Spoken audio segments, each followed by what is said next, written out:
राजस्थान की 7 विधानसभाओं पर उपचुनाव हैं और द खटक की टीम लगातार हर विधानसभा क्षेत्र में जाकर के ये जानने की कोशिश कर रही है कि जिस तरीके से भाजपा की सरकार बनने के बाद उनके ऊपर ये दारोमदार हैं कि कैसे इन 7 विधानसभा सीटों में से अधिक सीटें हम लोग जीतें क्योंकि हमारे पास सत्ता है।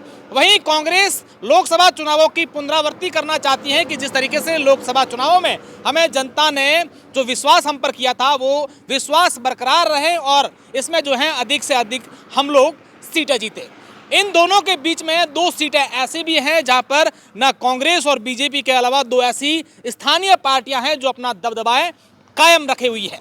अभी फिलहाल हम खींवसर में हैं, हमारी टीम लगातार खींवसर में पिछले कई दिनों से ये कोशिश कर रही है, हर गांव ढाणी जा रही है, हर तमाम उन नेताओं से बातचीत कर रही है और ये जानने की कोशिश कर रही है कि खींवसर में इस बार कौन जीतकर जयपुर की लाल कोठी जाएगा। अब अगर खींवसर की बात करें तो खींवसर विधानसभा सबसे इंटरेस्टिंग है। खींवसर को लेकर पूरा मारवाड़ और इस क्षेत्र की अगर राजस्थान की बात करें तो हर किसी की नज़र खींवसर पर है। हर कोई यही जानने की कोशिश कर रहा है कि खींवसर में इस बार क्या होने वाला है। क्या हनुमान बेनीवाल जो पिछले लंबे समय से यहाँ पर अपनी राजनीति बनाए हुए हैं, अपने आप लगातार जीत रहे हैं, वो उनका जो है आज भी दबदबा कायम है, या फिर सत्ता आने के बाद रेवंत राम डांगा पर विश्वास जो 2000 वोटों से हारे थे वो अब वापस विश्वास करके उनको जिताएंगे, या फिर कांग्रेस ने जिस तरीके से रतन चौधरी को प्रत्याशी बनाया क्योंकि उनके पति सवाई सिंह ने उनकी पत्नी को टिकट मिलने के बाद बीजेपी से इस्तीफा दिया। इससे पहले वो बीजेपी के नेता थे और जब टिकट मिली तब चर्चाएं ये भी थे कि कांग्रेस ने बीजेपी के नेता की पत्नी को टिकट दी है। मेरी रिपोर्टर ममता और मनुल लगातार इस क्षेत्र में हैं, इन दोनों से जानते हैं कि खींवसर में आप लोगों ने अब तक क्या देखा है, खींवसर को किस तरीके से आप लोग समझ पाए हैं। जी बिल्कुल, क्योंकि एक तो कहे तो कि बहुत ही रोचक है जो चुनावी माहौल चल रहा है, काफ़ी रोचक है क्योंकि यहाँ पर बात है सिर की पगड़ी के सम्मान की। बोलते हैं कि अगर हार गए तो यार क्या मुंह दिखाएंगे, ऐसा है। क्यों? क्योंकि कद्दावर नेता हनुमान बेनीवाल की पार्टी यहाँ पर चुनाव लड़ रही है। कनिका बेनीवाल यहाँ से प्रत्याशी है तो इधर बीजेपी को भी यह है कि उनकी सरकार है तो उनको भी है कि हाँ एक सीट ये भी कब्जे में कर ली जाए, क्यों छोड़ी जाए। तो क्या बीजेपी इस सीट को नाक का सवाल नहीं बनाई हुई है? क्योंकि जिस तरीके से रेवंत राम डांगा की बात करें तो पिछले सिर्फ 2000 वोटों से हारे थे, तो कहीं ना कहीं ये लग रहा है कि बीजेपी ने भी अपनी इस सीट को नाक का सवाल रख दिया जिस तरीके से हनुमान बेनीवाल ने रखा। बिल्कुल यही कारण है क्योंकि उनको यह लगता है कि अगर पिछले बार 2000 के समथिंग वोट से वो हार गए हैं और उनको यह है कि हनुमान बेनीवाल जैसा नेता 2000 के मार्जिन से सिर्फ जीते हैं तो इस बार हम जीत दर्ज कर सकते हैं। तो वो बहुत मजबूती से यहाँ पर, क्योंकि सीएम भी सबसे पहले प्रचार के लिए खींवसर यहाँ पर आए थे, उन्होंने प्रचार किया, केंद्रीय मंत्री से लेकर के हर कोई खींवसर आगे चला गया था, अभी भी जारी है प्रचार। तो और कांग्रेस की जो स्थिति यहाँ पर है कि देखी जाए तो कमजोर है। कांग्रेस यहाँ पर कमजोर इसलिए है क्योंकि तो क्या लगता है ममता कांग्रेस आगे आएगी तो जिस तरीके से कमजोर है वो मजबूत स्थिति में आने जैसी संभावना ना कहीं नजर आ रही है? हाँ बिल्कुल, ये हो सकता है कमज़ोर। एक तो इसलिए कि लोगों को ये है कि थोड़ा लेट उन्होंने प्रत्याशी वो घोषित किया है यहाँ पर, और उसके बाद गठबंधन भी वो नहीं हुआ, असमंजस की स्थिति थी कि यहाँ हो सकता है नहीं हो सकता है, अगर होता तो फिर स्थिति बहुत ज़्यादा अलग होती। लेकिन अभी कांग्रेस का ये है कि यहाँ पर जो जैसे डॉक्टर रतन चौधरी है, प्रत्याशी अच्छी है, शिक्षित है, एक महिला वो प्रत्याशी है। ममता, आप लगभग खींवसर के तमाम जो ग्रामीण क्षेत्र हैं लगभग हर गाँव में आप लोग जाके आए हैं, लोगों से मिले होंगे। रेवंत राम डांगा की लोगों के बीच में क्या पैठ है? क्योंकि कहते हैं कि रेवंत राम डांगा या खींवसर से हैं, हनुमान बेनीवाल ने जब भी चुनाव लड़े तो वो रेवंत राम डांगा ने सबसे ज्यादा यहाँ पर उनकी सहयोग किया था, वो एकदम प्रखरता से आगे रहे थे। अभी उनका क्या है, किस तरीके से लोग क्या देखते हैं? देखिए रेवंत राम डांगा भी स्थानीय और बोले तो एकदम देसी ठाट बाट से अंदाज में रहने वाले लोगों से सीधे एकदम जुड़ के बात करने वाले। वही हनुमान बेनीवाल भी तो किसान नेता के रूप में यहाँ पर है, लोगों में उनकी जो प्रसिद्धि वो इसीलिए है और उनकी फैन फॉलोइंग भी यही है। लेकिन मेन बात यह है कि हनुमान बेनीवाल जीतने के बाद यहाँ जो गांव थे खींवसर के छोटे बड़े गांव जहाँ से लोगों ने उनको जीता है वहाँ नहीं गए, ये इस बात की नाराजगी कहीं ना कहीं नजर आ रही है। बिल्कुल, देखिए खींवसर की अगर बात करें तो खींवसर में लोग ये भी कहते हैं कि राष्ट्रीय लोकतांत्रिक पार्टी अपनी राजधानी से लड़ रही है, ऐसा में हम लोग इस बार जो है आरएलपी पर विश्वास करेंगे। इस सवाल पर ममता से मैं फिर से बात करूंगा। मनुल, क्या देखते हैं आप, कांग्रेस को लेकर लोग क्या बात करते हैं? आप पूछते होंगे भाई रतन चौधरी को लेकर क्या है, तो उसका क्या जवाब मिलता है? देखिए सर, अभी तक जो भी हमारी बात हो पाई है जनता से, जनता का यही कहना है कि कांग्रेस ने इस बार प्रत्याशी बहुत लेट उतारा है। तो कहने को नहीं, अभी जनता के मन में क्या है वो कह नहीं सकते हैं, लेकिन जनता का कांग्रेस से एक नाराजगी भी है अच्छा, कि पिछली अगर बार- अगर आप ये कहना चाह रहे हैं कि कांग्रेस इन दोनों से पहले अगर अपने प्रत्याशी को उतारते मैदान में ले आते तो कहीं ना कहीं कांग्रेस को फायदा होता।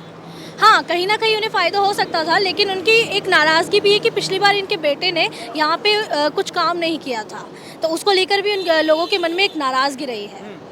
और तो रेवंत राम को लेकर क्या कह रहे हैं लोग? रेवंत राम के आप घर भी गए थे, उनकी पत्नी से मिले थे, उनकी भाई की पत्नी उनसे मिले, उनकी भतीजियों से, उनके बच्चों से। परिवार का क्या माहौल है रेवंत राम के?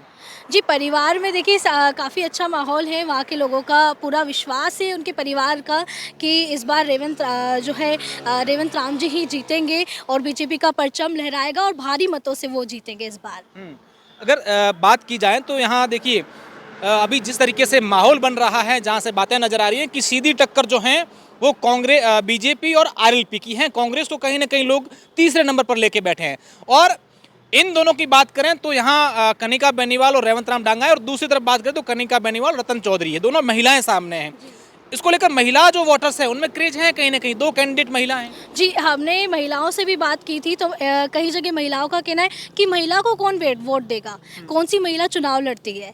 ऐसा हमने खुद बात की है महिलाओं से, तो महिलाओं का ये कहना है। और कई जगह महिलाएं ये भी कहती है कि ये तो बहुत अच्छी बात है कि महिलाओं को भी आगे बढ़ने का मौका दिया जा रहा है। तो ये जो है कि कुछ कहा नहीं जा सकता है अभी स्थिति यह है कि अभी कौन कहाँ किस तरफ है, अभी कहाँ कहना जल्दबाजी होगा। जी, अभी जल्दबाजी होगा क्योंकि लगातार 4 साल से हनुमान बेनीवाल का परचम लहराता आया है। तो अभी कहने को ये है कि बीजेपी ने भी एक मजबूत कैंडिडेट यहाँ पे उतारा है, तो कुछ कहा नहीं जा सकता है कि क्या होगा। देखिए अभी कुछ दिन पहले दीपावली का त्यौहार गया है, और अब खींवसर के लोगों के लिए एक और नया त्यौहार आ रहा है 13 तारीख को, लोकतंत्र का। इसको लेकर लोग कितने उत्सुक है वोट देने के लिए, और क्या क्रेज लोगों में नजर आ रहा है? जी, हमने लोगों में देखा कि लोगों में अभी बहुत क्रेज़ है। लोग अपने आप को सौभाग्यशाली मान रहे हैं कि उन्हें 2 बार वोट देने का मौका मिल रहा है, क्योंकि 5 साल में चुनाव होते हैं, लेकिन उन्हें 1 साल में 2 बार चुनाव देने को वोट देने को मिल रहा है। बिल्कुल, अब देखिए यही खूबसूरती लोगों की लोकतंत्र की है। ममता, फिर मैं आपके पास आऊँगा। हनुमान बेनीवाल की राजधानी कहते हैं खींवसर को, आरएलपी का गढ़ कहते हैं।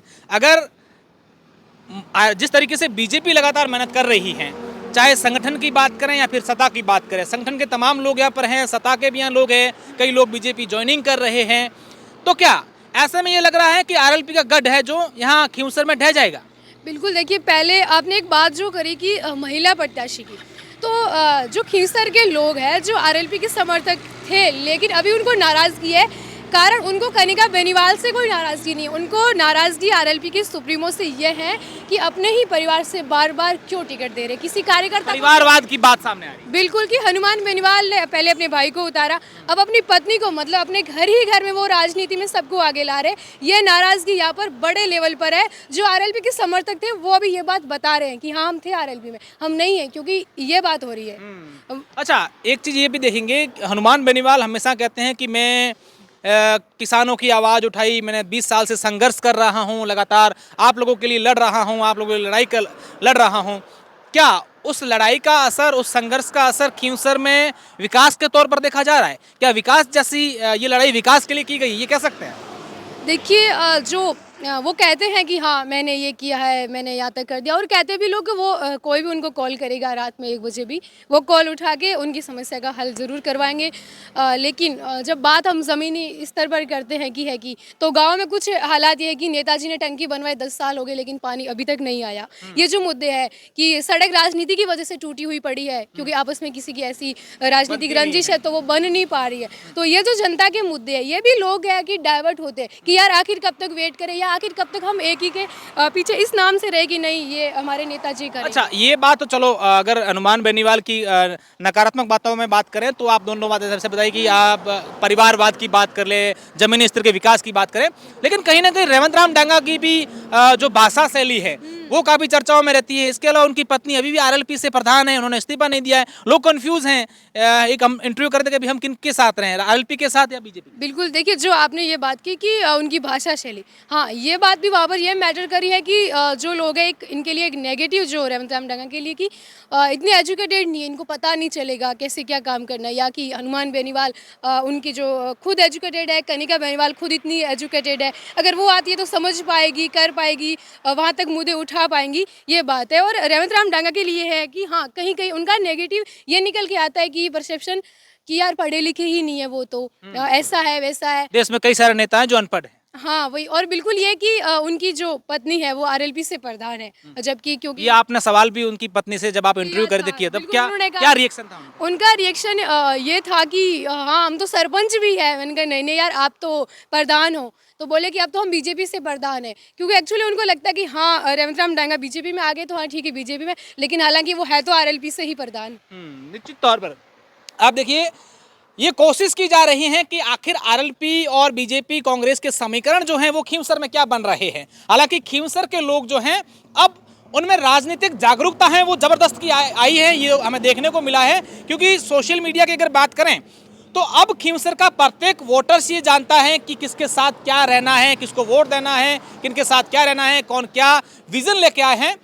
इस बार की खींवसर के लोगों की जो जागरूकता है वो पूरे प्रदेश के लोगों को एक मैसेज है कि लोगों को अब जागरूक हो जाना चाहिए, अवेयर हो जाना चाहिए राजनीति में किसे क्या करना है। क्योंकि राजनेता को इसलिए चुनते हैं कि उसके क्षेत्र के विकास के काम हो, उनके जो सरकारी योजनाएं हैं उनका लाभ जनता तक पहुंचे। ऐसे में अब देखने वाली बात होगी, ये कहना जल्दबाजी होगा कि आज के समय में स्थिति किसकी मजबूत है, लेकिन टक्कर सीधे तौर पर अगर बात की जाए तो फिलहाल जो है वो बीजेपी और आरएलपी में नजर आ रही है।